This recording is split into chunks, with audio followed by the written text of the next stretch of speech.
এখন আপনাদের দেখাবো রিমোটের দুইটা সেটিং।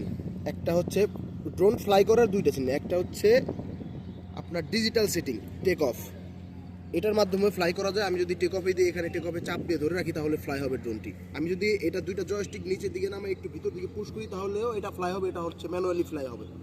এটা এখন আসি হচ্ছে আপনাদের নদীর পাড়ে অনেক প্রচুর পরিমাণ বাতাস। এই বাতাসের কারণে আমার ড্রোনটি স্টেবিলাইজেশন হারাই যেতে পারে আমি যদি ম্যানুয়ালি করতে যাই।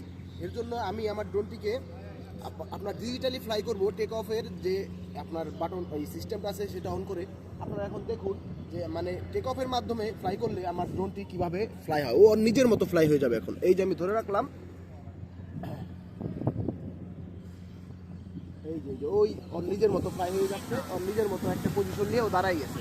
কারণ এখানে জায়গা কম, আমি নিজের হাত দিয়ে করতে গেলে হয়তো আমার জয়স্টিক এদিক ওদিক চাপ লাগিয়ে আপনার অন্যদিকে ড্রোনটা চলে যেতে পারে। এখন আমি উপরে নিচে যেদিকে করতে চাই করতে পারবো, সমস্যা নাই। এই হচ্ছে আপনারা যখনই নদীর পাড়ে বা কোনো বাতাস সম্মুখীন এলাকায় থাকবেন তখনই আপনারা এইভাবে ফ্লাই করার চেষ্টা করবেন। ধন্যবাদ সবাইকে।